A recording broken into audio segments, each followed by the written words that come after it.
rating on Greece. We've got a CCC rating, which indicates a possibility of a future default. So clearly, things are precarious for Greece.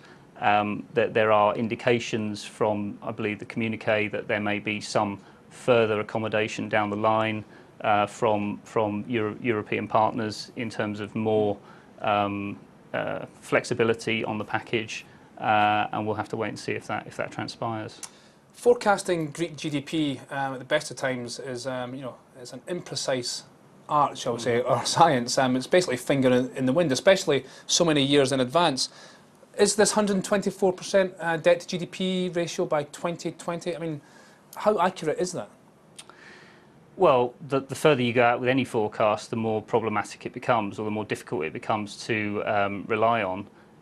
Obviously, all you can do is take a forecasting model and plug in certain assumptions about growth and about their ability to pay down debt. Clearly, one of the things that this deal recently announced has brought them is lower interest costs, so that will help in terms of their servicing ability. They've lowered the interest cost by 100 basis points on all the bilateral loans, but obviously there are other components of it that need to come together as well. As I mentioned, the debt buyback, there's some murkiness about exactly how that's going to be achieved and how they're going to finance it, for example. I'll get to the debt buyback in a second, but you talked about the flexibility of the package going forward. I presume you were talking about OSI and official sector write-downs.